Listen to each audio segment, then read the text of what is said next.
Welcome back to Nature League. It's one of those special months that has 5 Thursdays, so we get to do a special Nature Plus segment. For this Nature Plus, we're going to do Nature plus the performing arts. So where better to go than one of my favorite places here in Missoula, which is the MCT Center for the Performing Arts. As long as I can remember, I've always done both science and the arts, and some people always thought that was kind of weird and how do you make those match, but for me, doing arts actually makes me a better scientist, and doing science makes me a better creative artist. So I'd like to show you a little bit about how life on Earth can actually inspire things that happen on the stage with this upcoming performance of Disney's The Little Mermaid.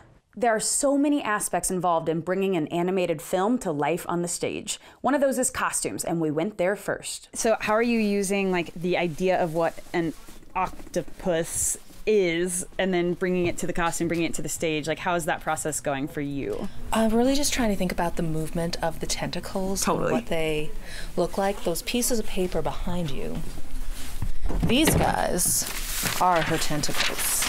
Like, even in its paper form, you can already see the the motion. So we've got this one, and then this is the one that's going to go in the center front. Yes. So they're all going to be, different shapes and lengths. And just as she moves, these are going to bounce around a little bit. I'm so excited to see it done. Will you try on a dress? Yeah, I will try on a dress. I need to try on a dress. They're going to use my body while it's here.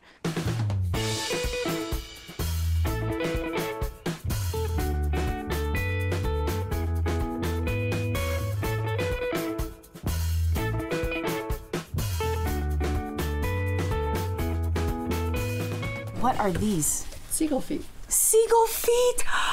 And beaks. And these are going to be beaks when they're done. Oh, look at the webbing! I just graduated in resource conservation, technically. But you have the background and pull on it for when we do shows like this that have. Yes. When I first started here, I said it would be really, really handy if I ever had to identify a tree on stage. I've never had to. But no, but she makes us make authentic leaves. That's true. I'm very fussy about my leaves. Props can make or break a scene, especially when they're integral to the plot. We decided to check in with Leslie Washburn to see the creations happening in the prop shop. Cool example here. There's a flower in the show that's the she loves me, or he loves me, he loves me not. And so she's got to pluck off the petals.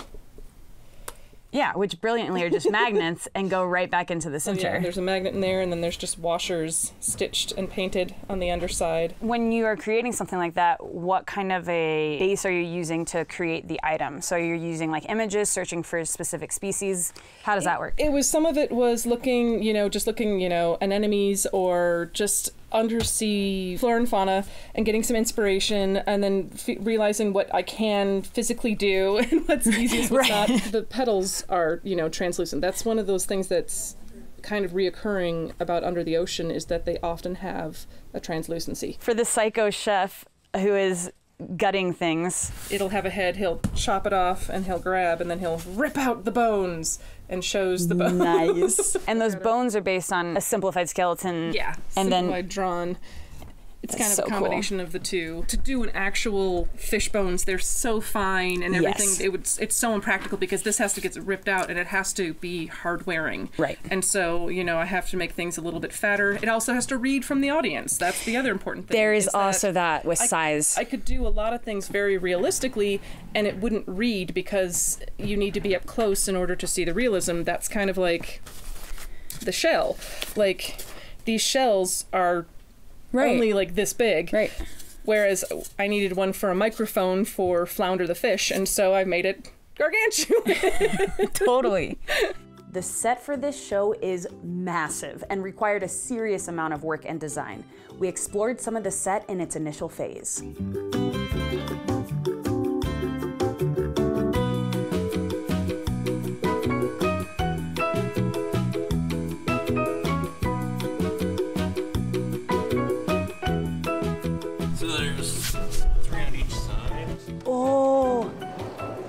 Nice. Yes. What?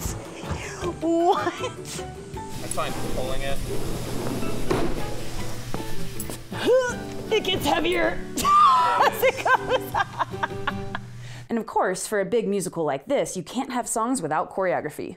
We met with Heather Adams at the Downtown Dance Collective to talk about how she created dances inspired by the natural world. So movement in a show like this is almost like scenery, which is really cool. And so what kind of a process do you think about when you have to transform people into creatures and scenery? You know, the first thing I thought was I want people to be able to sit in the audience and look like they're looking into a fish tank, a big fish bowl, or a cross section of the sea, right? Like we need to be able to absolutely transport them. That's what theater, that's the power of theater, is that transformative experience, right? You're gonna go in and feel something. So I wanted them to be there. Where does that inspiration come for you in terms of like when you're doing that research? Because I know that you do research, and it's one of the things I love about. I love that you bring that to productions. So lots of videos, lots of videos of people walking into my office, and I'm looking at sea snakes, and I'm sitting at my desk, and I'm just going like this, you know, trying. People are like, it's casual. I'm here for dance classes. You've come to the right place. I love determining a movement signature. Like, I don't think about dance steps. I don't think about like, okay, I have an 8 count here and I need people to do something for an 8 count, because that seems empty to me. What an incredible wealth of knowledge looking at science, looking at how these creatures actually engage with their space. I mean, and then like, oh, okay, so they, you know, they've got one little fin that really does this. So how do I put that inside of my whole body? I mean, it is just rich. It is a mine full of beautiful things. What were some species that you got to look up that you weren't familiar with, like that weren't on your radar, and then you maybe like really are digging them now? Oh, trumpet fish. It's such a funny little fish. It's got this really long face and it jerks a little bit occasionally. So that was a fun afternoon here in the studio, like looking at a video and then standing up and like trying to, you know, like, okay,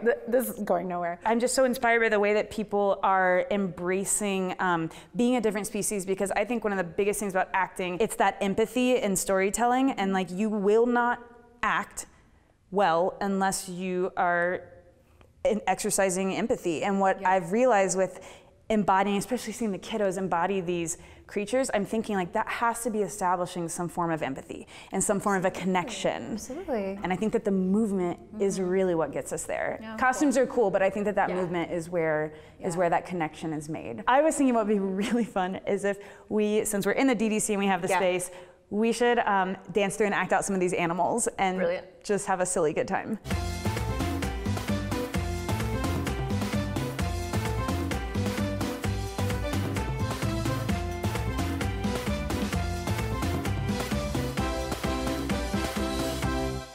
Thanks for joining us on this special edition of Nature League, where we do nature plus something else. This time it was nature plus the performing arts. And for me, that's incredibly special because I have always loved the arts and loved science. Sometimes it's hard to see those two things go together, but in this production especially, there were so many examples of the ways that science and nature and life on Earth inspired the way that the arts came to life. This production has brought me so much joy, and hopefully I was able to share a little bit of that joy with you. We hope you enjoyed, and thank you so much for watching.